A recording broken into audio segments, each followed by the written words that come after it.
it's funny. People are like, you guys were in the same show. You must hang out. You must know each other. Like, actually, we don't. We don't. And perhaps there'll be some scenes with us together. Hopefully. That'd be awesome. I don't think they'll end well. But there'll be like an explosion. I think the whole sort of Euphoria universe would just, that's how it finishes. Exactly. You're like, oh, Nate, yeah, Ali. Face off. That's it. Face off, exactly.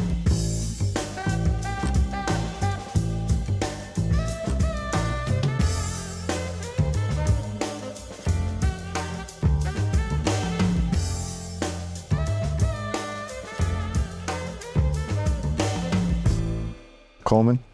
Jacob Elordi. Mate. Hey, buddy. How you doing? Good. I think this is the first time we've had an actual, it's going to be the first conversation we've ever really had. Absolutely. Well, yeah, it really is, actually. Because we're always in passing, we're ships in the night. We see each other every so often at like a premiere or something like that, but never having this time. So this is like an overdue coffee. It really is. It really is. Without the coffee. Our Euphoria connection. Yes. First of all, how has it been for you? I feel like you were sort of shot out of a cannon when you started Euphoria in terms of like, it was. Right? It was a little bit, I think it was like that for everybody when the first season kind of came out. Everyone was kind of like, I don't know what this is. It feels really good. It could be really great. You know, and everyone was, I mean, you were doing a completely separate part of the show that I sort of had no idea about. And then it came out and then it sort of became the world a little bit, you know? I mean, but also you play like such a interesting, dark, beautiful, broken character. Right. And where do you tap in for a character like that? I mean, as I've known you, you're like a happy-go-lucky, easygoing guy. Right. Is that a lie? No, it's not. It's no lie. I try my best. Do you know what it is? I actually had seen something that you said. You said you're a geek. It's the nerd in you, and it was the same thing for me with Euphoria. It was how much can I study? How much can I learn? It was my sort of first opportunity. Because I'd done movies before where they kind of didn't demand so much of me, and then the kind of films that I was watching before I'd even made movies, the performances I wanted to do, I kind of hadn't had the opportunity to do them. And then when I got to Euphoria, I realized that I had an opportunity with this character to be the actor that I kind of always dreamed of being. Wow. So I went insane. You know, it was like how can I become this person? How can I, you know, how can I push it into sort of a different kind of place? You know, but it was so long ago now too. I feel like it feels like a long time ago. Yeah, I've watched my face change. Right. You know, right. Because I think I was 19 when we started that, and I'm 26 now. Oh wow! Did you audition for Euphoria? No. You went straight in there. Yeah, I know about that. Yeah. I was 4 or 5 or 6 auditions in there, sweating, living out of my car. Really?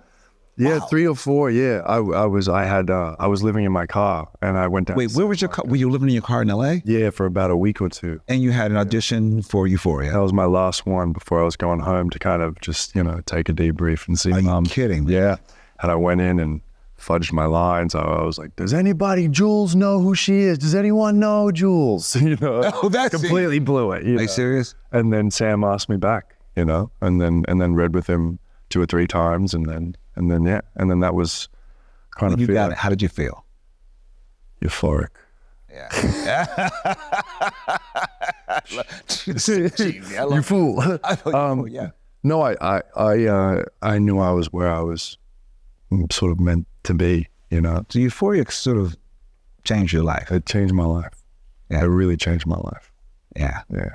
I think that's the beautiful thing about a show like Euphoria. It can change all of our lives. Yeah. How did it feel for you? Because again, you've been working up. It felt great. I think the idea that Sam wrote Ali for me. Yeah. I mean, I didn't think anybody was writing anything for me. And Sam was like, I see you. I mean. And I want to write towards what I believe you can do and how you can exist in a series. Right. And I feel incredibly blessed because it's a dream role, and the language that he's given and the tricky, complex character he is. I just love it. And that's what draws me to Sam. I love Sam Levinson. I love Sam Levinson, man. I think he's Sam Levinson. Spirits walking this planet. Oh, he's an artist, man. He's an artist, right? Through and through. Yeah. And I think he demands, that's what he demands of his company as well, for us to read. Remember that table read of season 2? Yeah. The first thing he said was something like, let's forget that season 1 happened. Yeah. because he wanted us to remind ourselves to be artists again. We're doing something new. Something new. Don't be attached to the fan base and people love it and all the critics picks. You're like, oh no, let's get back to it. It was just pure creativity. Yeah. I look forward to getting back to work. Me too. Back to work. Me too, man. It'd be great. Me too. Beautiful. That's been a journey, man. It has been a journey, and it's wild that we've barely sort of crossed paths, which is kind of a gift too, because I can kind of sit back and I just get to marvel at your work. Thanks. Because I've got no concept of it, because I'm not there around you and seeing how you work. We just sort of like circle the same world. And I feel like I began to have friendships with people like you and Sydney Sweeney and of course Zendaya, because I admire you and what you guys do and the way you guys work. And I'm sort of like in my own little silo with Z, which is kind of cool. Right. Yet, and it's funny, people are like, you guys are in the same show. You must hang out. You must know what you're doing. Actually, we don't. We don't.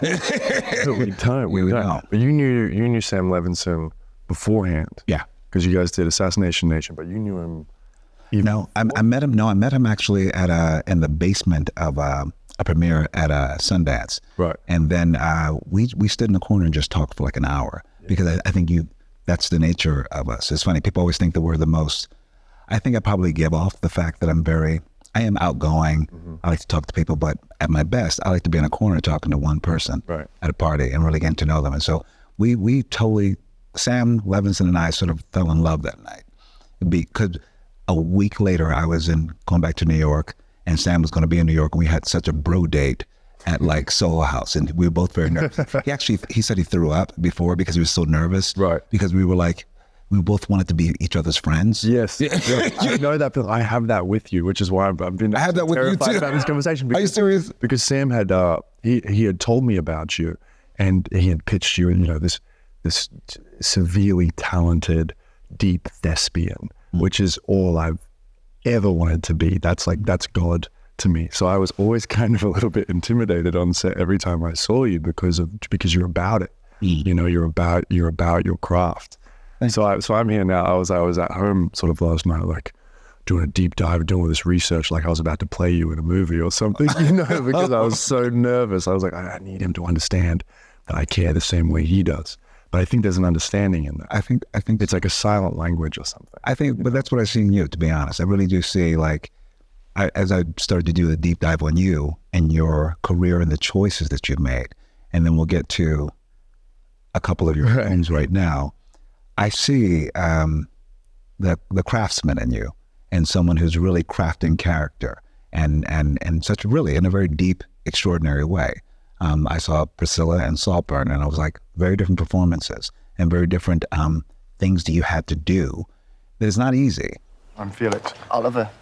Yeah. Oliver, I love you. I love you. I love you. Seriously. Okay. Thank you so much. It's really difficult territory, and even performance-wise, because I can tell from one director to the next, even their style of directing. Sofia Coppola seems to lock off a camera a little bit more and lets the scene play like a play. Yeah. And then I started to think, when I saw that, I thought, I wonder, has he done a lot of theater? I mean, that's sort of, when you grow up acting in Australia, there's not a great hope of making it to America. It seems like the furthest place away possible on the earth. Yeah. So for me, you kind of bumbling around like, oh, what's an agent? How do I find one of those? So the goal is to basically get to, Sydney Theatre Company, and maybe, So you're from Sydney? No, I'm from Brisbane. So I'm I love Brisbane.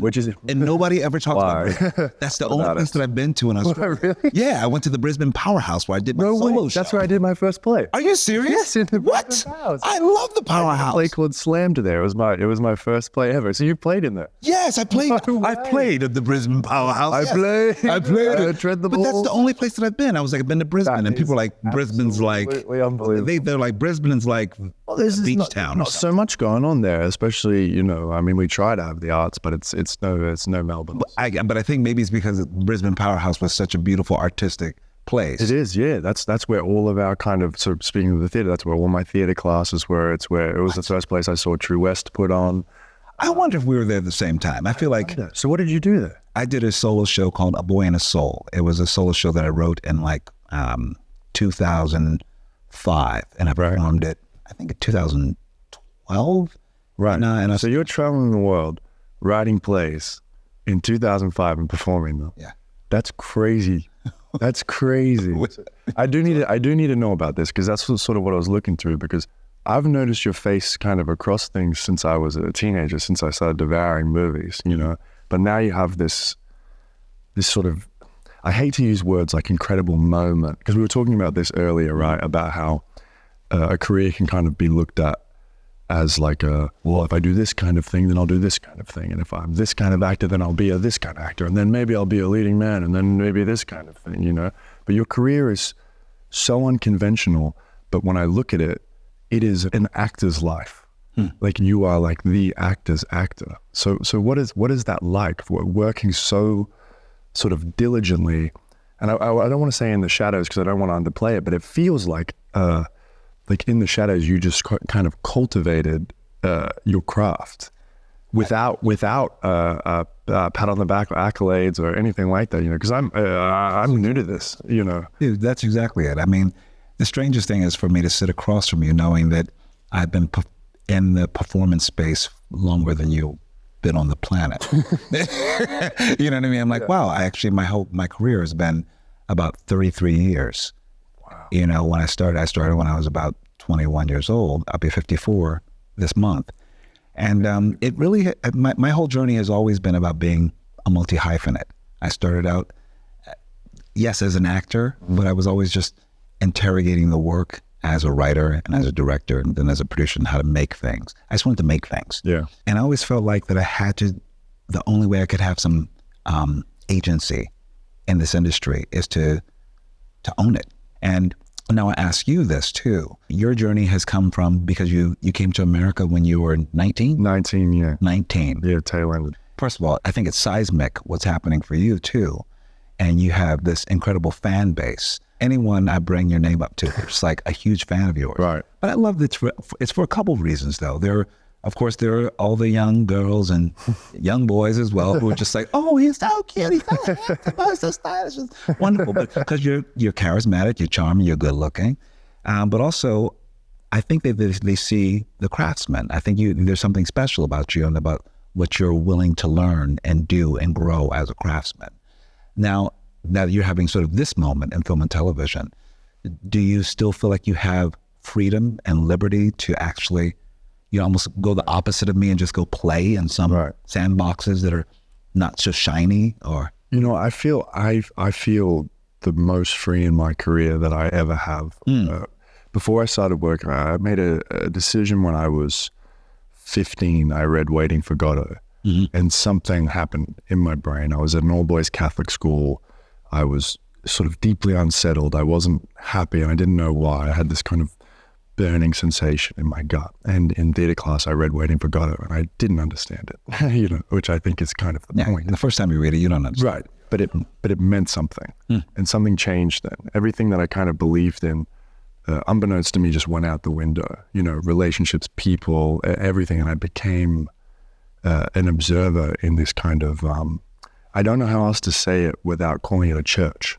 Acting and performance and story, it became my church. And then from that day, I worked just, you know, 24 hours a day, just devouring everything that I could. I became, you know, my whole sort of personality changed. And then I started making movies, and it went away.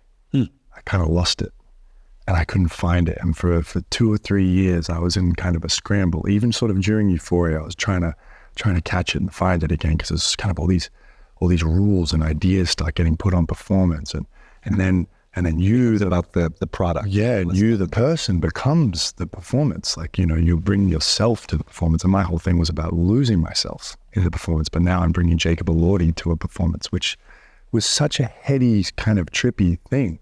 So I had to I've been in the process of losing that, trying to ignore it, trying to shake it as it grows kind of bigger and louder. But strangely enough, I think I'm in a place now where I feel free. I'm hoping to go into the theater next year, to go back and just to kind of, I would love to see you reset and keep exploring. I feel like the theater is a place where you can break into a sprint, But I'm interested, when did you learn that you could do what you do? Like, what made you go into the theater in San Francisco? What let you know as a kid that, what was that kind of thing? Because you said something about your mother. You said in the interview, you said, we are the dreams of our mothers. Or what did you say exactly? Something like, I believe that, like, yeah, where will we be without the dreams of our mother? Right. But you're like a living embodiment of. I'm a mama's boy. Me too. When you said that, man, I started crying because I realized, like, I take my mom everywhere with me. But I realized in that moment, I was like, wow, every performance I give is really just an extension of the things that she wanted for me. Yes. And you said that, and I was like, wow. So I'm interested to hear how that pushed you into, because she's the only reason why I do what I do. Listen, and your mother's still around. And she's still around, yeah. And I let her know every day, you know. Oh man, you're about to make me cry. It's beautiful now, because my mom was my best friend, and we talked about everything. She was such a dreamer. She was a very, she believed, and she was spiritual and lovely and believed in the good of mankind. And I think she impressed that upon me. I was a very shy kid. It may be hard for many people to believe, but I was very shy and very bookish and very awkward and very skinny and not cool at all, and in inner city West Philadelphia. And my mother would put me in programs to sort of get me out of my shell, because she was just, she just wanted me to just be a working human being, you know, and have a personality, and you know, and she's very gregarious. So I remember she put me in this summer camp, and we had some acting classes, and it's sort of like, it was a sense of play and sort of got me outside of myself, which was great. I put that away. I remembered that. Later in my life, I took an acting class as an elective in college, because my mother also said, she influenced me a lot. She said, take something just for fun, just for you. Don't just take matriculating classes in journalism. Take them for fun. So I was like, oh, I remember that feeling I had in the acting class. Let me take that. Now, again, I wasn't a cool kid or anything like that. Anything that, this is all made up, actually. People are like, oh, you look very cool and chic. I'm like, let me tell you, it's a lot of work to get there. I believe it. But dude, let me tell you, I took this acting class, and one of my teachers, he took me aside one day and said, have you ever thought of acting as a profession? And I thought, no, I don't even know what that is. He said, well, I think you have a gift. I think you have a gift in this art form, and I would be very curious if you follow through with it.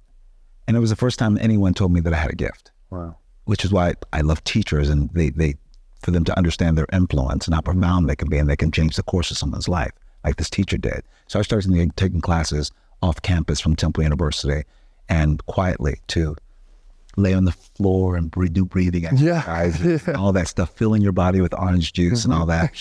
And I loved it. I loved all that work and all that preparation and all that care to create character. And now I continue to do that, and I do it.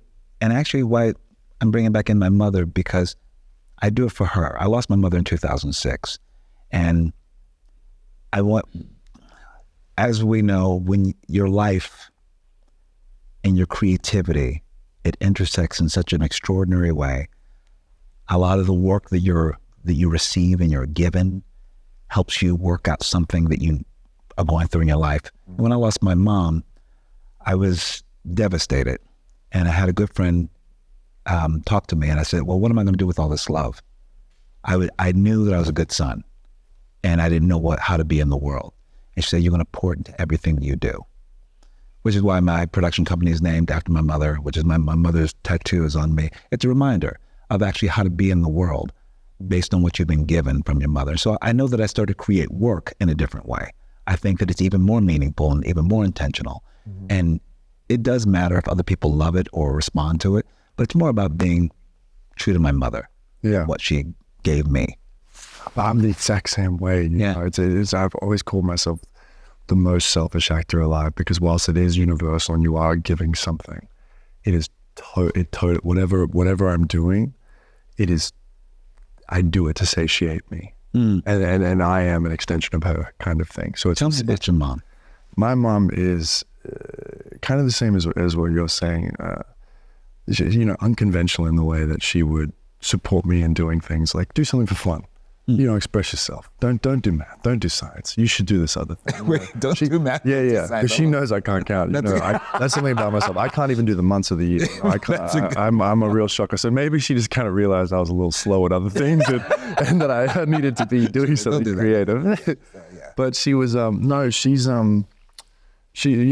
was a stay-at-home mom with us our whole lives, and then she worked at the school cafeteria where I went to school, and I got to hang out with her every day at lunchtime. And it's just the way that she treats people is how she's an artist, and that's where I learned art from her is the way that she lives and breathes. Everything she does is beauty and excellence, and she expects that of me. And she's the one that kind of put me in, suggests that I do theater and that I do use my voice. And then she was the first person to tell me that, you know, like maybe my gift is not athletic or something. Maybe it's in the arts, you know, maybe you should pursue that, which is strange because we didn't come from money or anything like that. You know what I mean? But she gave me the liberty to breathe, really, you know. I like what you said, what am I going to do with all this love? Not all this grief, not all this sadness. What am I going to do with all this love? And that comes out in your work. Thank you. All the time. And not just in your work, in the way you carry yourself. Every room you walk into. I've watched you a lot. Because when Sam sort of told me about you, I sort of sat back and I've watched you move and I watched you walk. And the way you live your life, isn't it? Your performances are an extension of the way that you move through the world. And it's noticeable. And I'm just really, really damn happy that people are noticing it now. You know, I really, really am. Thank you, man. And I felt that when I watched Rustin. First of all, with Rustin, here's my first thing. I felt like a fool because I turned it on and I was like, I know nothing about this. How am I going to go and talk to this man about this? And then I did a bit of digging and I realized nobody knows anything about this. Not many people don't. No, like it's there. Yeah. But it's not, you know, it's not there kind of thing. So that made me feel a little bit better about myself because I thought I was deeply uneducated. No. But man, tell me about that. Because first of all, your transformation was everything, starting with your voice. There's not that many videos of him talking. There's a few I found online, but you nailed it. But you also brought something else to it that was kind of your own. On the day that I was born black, I was also born a homosexual. They either believe in freedom and justice for all, or they do not. I thought it was such a travesty the way to know anything about Bayard Rustin and his story and his influence on the civil rights movement. And then the idea that someone like President Obama and Michelle Obama were ushering in, making sure this story is told.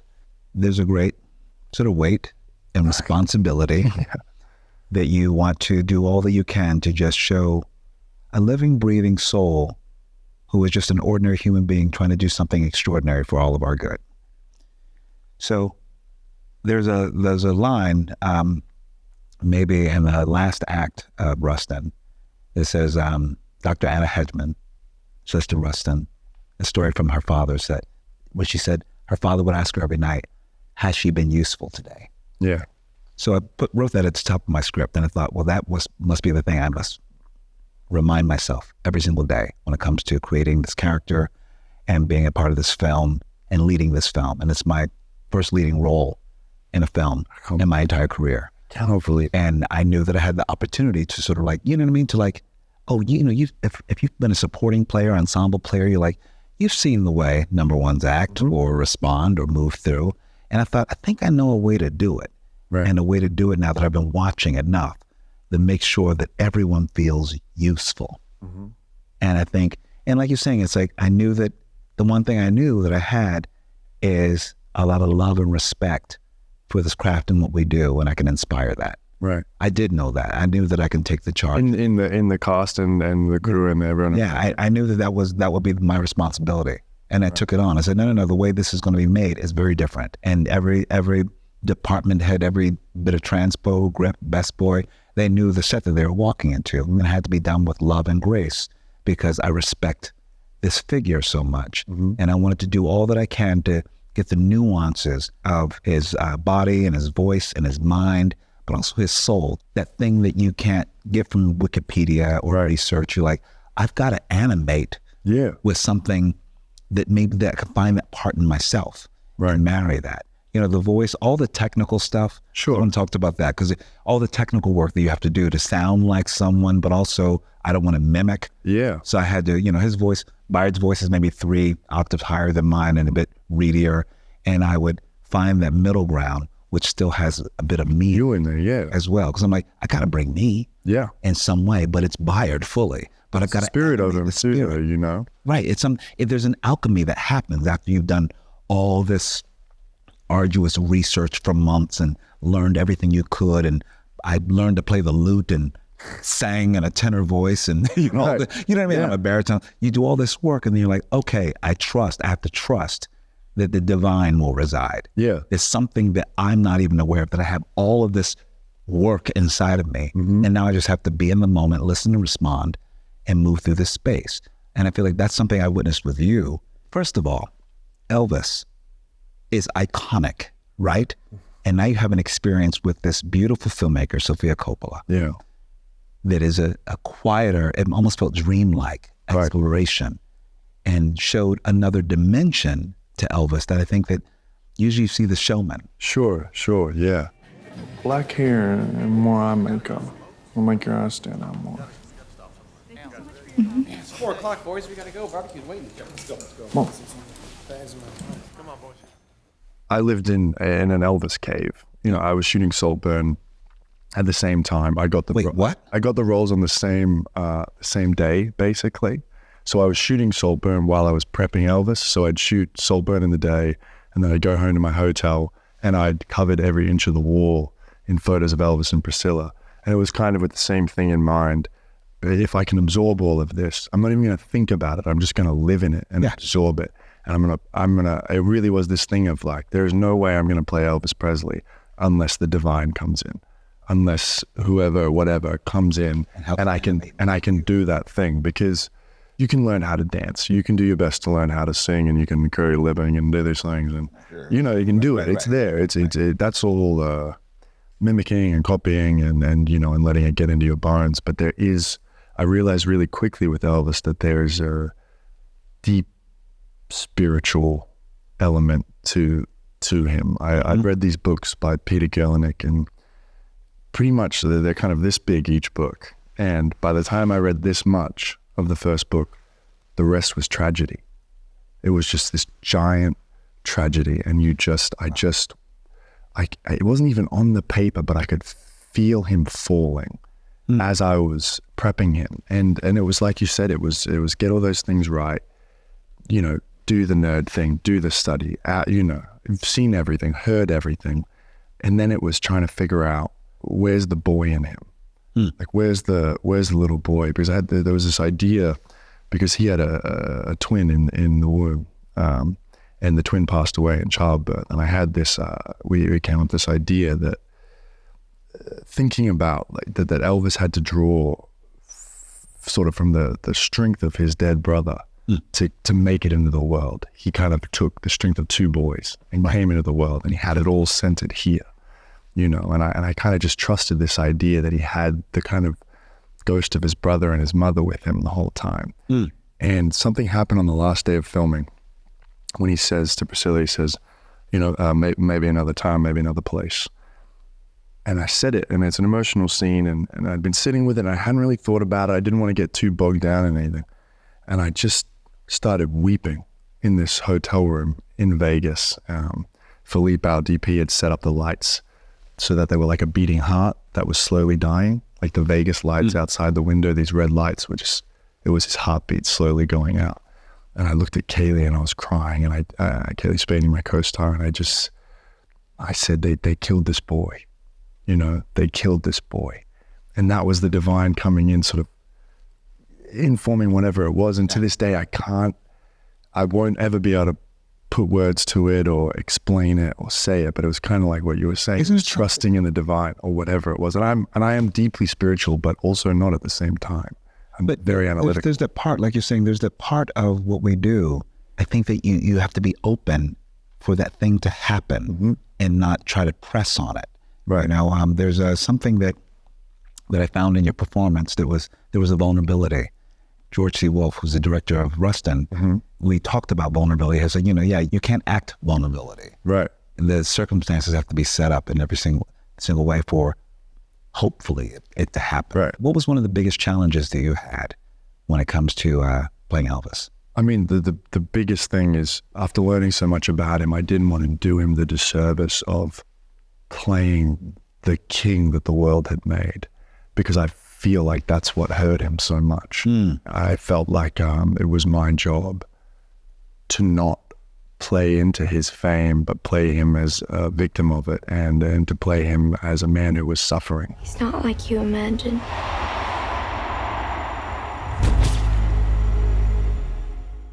With these kind of great figures that we have, we never really think of them as suffering. Right. Because we just have pictures of him. You can see it, little bits and pieces if you look closely enough.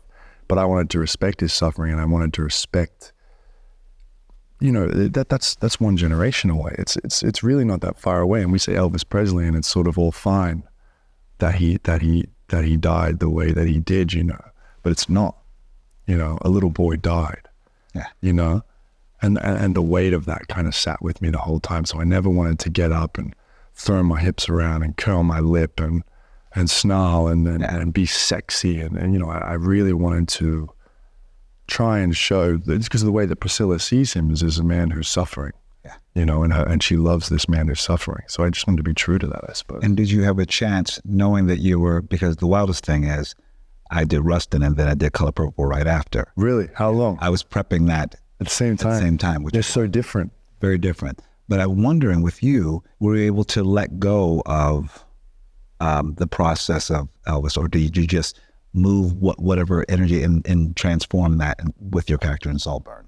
Saltburn was first. Saltburn was first. Saltburn was first, and then we had 3 weeks until Priscilla. So I was basically playing a what I describe as like the personification of sunlight, which is Felix. Just Felix, yeah. And then sort of went into Elvis, but Elvis was kind of like a nice sedative to playing Felix, and I was glad that I finished on that, because like you were saying before, whatever the job is, even if it's unrelated to you, if in the craft you're expressing something, even if you don't know it, that's going on inside.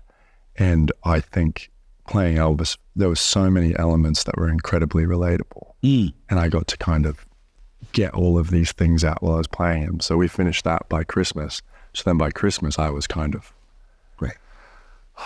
It didn't stick with me. It didn't hang with me. It felt like he had come to sort of give me this lesson, Teach you how to avoid certain things. And navigate art moving forward, and then things like that. Things that I still haven't even really digested, I don't think, What about you, shooting them so closely? Because you went from Rustin to Color Purple to the devil. I went to light to dark. to the devil, essentially. You know what, I think in hindsight, try to think, well, why was I given these opportunities to explore and about myself? What did I need at the moment from these characters? What are they teaching me? And I know that Rustin was teaching me leadership and conviction and intention, strategizing, uplifting, even when the ceiling's falling down, but to also make sure that have hope. Right.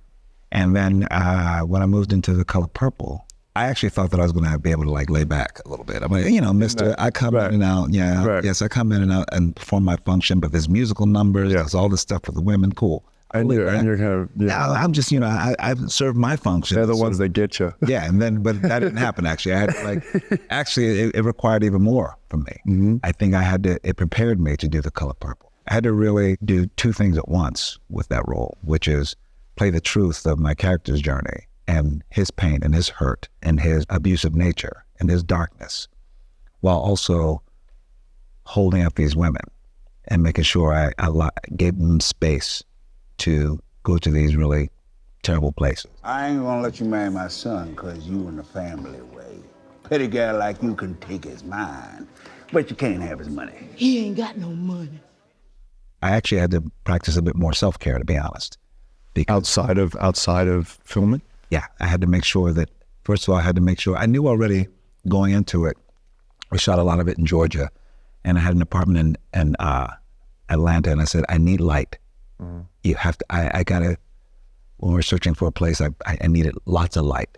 Right. Because I knew that where I need to go, I'm a very sensitive person. And I knew that it felt like a trap to get caught up in all that darkness. Yeah, and you could see where it's going. And I'm like, oh, no, because I have to go to these deep places. I need light. So I made sure I had light, and I gave myself good dinners. And like a friend of mine said, sometimes you have to throw money at the problem. So I made sure I went to really incredible dinners, like 4 nights a week. My business manager was like, wow, you're spending lots of money on food. Right. Yeah, man, But it's part of a process. Oh, absolutely. That was part of my process. Self-care, massages, all that stuff. Right. So I can do that work. But also, it was actually, that exploration of looking into the darkness, of looking at, I have darkness in me. Mm-hmm. People, see this happy-go-lucky person, but I'm like, I have everything that Mr. has in me. I just make a choice every day. Right. To live in the light. But I could go to the dark place too, and that's human. I have no hesitation going into playing, if someone says a dark side of Elvis or a Nate Jacobs or even a Felix who is sort of, messy in their own kind of way. And it goes to what you were just saying. We're all here, and we're all, struggling against the day. We're suffering in happiness and in sadness and all of these things. So for me, I don't see a darker side of Elvis. I just see a human being who hasn't necessarily been fully fleshed out. Yeah. And then it's like you said, it's like, okay, cool. Let me go down into here. Oh, there's a little dark spot there. I know that feeling. I can relate to that feeling. And then I start to express these things that I'm the same as you. I try to lead with light in my day. I try to work. I try to create art from sort of a sunny place. So if I'm in a good place mentally, then I can go to those places. But I don't necessarily feel fear going to them. Especially if you trust the director that you're working with, and it's there on paper. It's not gratuitous. We're playing human beings. Yeah. And God, human beings do some things. And I think that's. Don't you think that's our job? Actually, it's like I have no intention of just playing heroes. Yeah. I love when I get the opportunity to play someone that I find pretty, like the Colman feels pretty despicable. I'm like, and morally wrong, ethically horrific. And I'm like, oh, but I want to get to learn why. Right. Like, why does that person do that stuff? Well, what is their operating system? What happened to them? Who hurt them? Right. Those are the questions I ask, because I feel like a character like Mr. Immediately I thought, I have to love him. Mm-hmm. I've got to love him so hard and believe that everyone else is the villain. Right. And he's the victim of circumstance. And he has wants and needs and desires like everybody else, but can't get them. Right. In some way. So what does he do? He abuses others. And so for me, that makes him more human. And I can understand it. Maybe that's it. Maybe that's, like you're saying, it's like there is something a little selfish about this work. Totally. Because I'm like, I think I want to know more about people. Right. And find out what makes them tick and what makes them do what they do. Right? Like you're saying, you're an observer. Right. But wouldn't it be helpful if people did that a little more? I think about this all the time. If we did that in our day to day, the person that cuts you off, the person that does this. David Foster Wallace has a speech about it. It's called like water or something. Mm. And he's like, even if it seems like it's not true, think about what happened to that person during the day. Think about what they're driving to their sick mother. That's why they got to get in front of you. And I think about stuff like that. And you do it with Mr. so well. Because the whole time I was watching him, I saw the sort of horrible things, the cragginess, but I saw a man who was under immense pressure, completely restrained, unable to express himself. So of course he lashes out. He doesn't have the means to act the way that you and I would act in that situation because he hasn't been given them. Mm-hmm. He hasn't been given the light from his mother, the same way that we have. I assume, there's all sorts of different things. And that's interesting as an actor. That's more interesting than sort of running out and being like, today, I'm a hero. Absolutely. For no reason, I help. Absolutely. Did you feel that way when it comes to Elvis as well? Like, you felt the character had language to express himself and understood his darkness? Absolutely. I mean, it's as simple as everybody comes from somewhere. Yeah. Everybody is given a set of circumstances, and I'm interested in what those circumstances are. And someone like Elvis is, to me, that's as interesting as it can get because he has been explored and he has been kind of picked apart and every single piece of him has been, put out to the world. But I don't think it's been, I don't think it's been interpreted properly. I don't think people have really you can get so big, that people stop caring about you. You're so huge, nothing can touch you. You're a god, So what could be wrong? You know, and I'm interested. Elvis for me was like, God, that is a boy who suffered. Maybe another thing I wanted to just talk to you about while we have time, which is, I guess that we're both having these moments in our careers Right.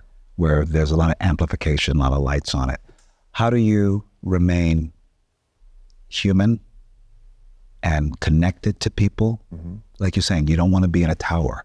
No. I think you want to fight, because I think our business is set up for you somehow to like, oh, when I have to start doing this, you can't eat here. You can't do you this. become an island. You become an island, And you and I can't think act that from you start to die. You're not the artist or the person that you were supposed to be. No. You wilt away. Yeah. How do you do it? How are you doing it? What is your attempt? The work is just the work. If I can continually explore the work, keep looking at it from a new direction. Every time that I feel my head start to get a little wavy, I'll pick up a play. And by the end of the play, you know, I'll read Our Town. Get to the end of Our Town, I'm back. Yeah. You know? So the day that I don't have the work, but the thing is, it's like you said, when I don't have the work, I'll make my own work. I'll stand in front of the mirror, I'll do monologues till I'm 80, you know? Yeah. You know, it's that selfish thing. Yeah. That's mine, you know? That's how I feel. What about you? I think I'm trying to. There's a practice that I have, and it's actually a practice like any spirituality, Right. which is speaking to people every day. And if I go to the CVS, I will ask the young lady who's just ringing me up, "How are you today?" And she just says, "Oh, well, thanks for asking. I'm like, good." And I just try to have a small conversation of being connected in the world for me, because I think that's what I need as fuel Right. to do the work that I'm doing. I need to know what's going on with humankind and touch Right, and yeah. feel and actually have interactions. You know what I mean? And then that's what I mean. We're artists. We need that so we can actually, replicate that. in our Yeah, lives you and need to in be our a work. part of the world. Exactly. You have to. So I think, You know, my mom gave me the same advice. did she? Was she? Every day she said, talk to someone, look them in the eye, and listen. She said, really listen. Actually listen. You know? Look at our mothers. We come from good. We're moms. lucky. I think so. It's a blessing. You know? It is a blessing. I think that's that can give us fuel. There's not only about our work and the way we craft it, but about creating a healthy and whole life. Yeah. And I thank you, Mom. And yours. Thank you.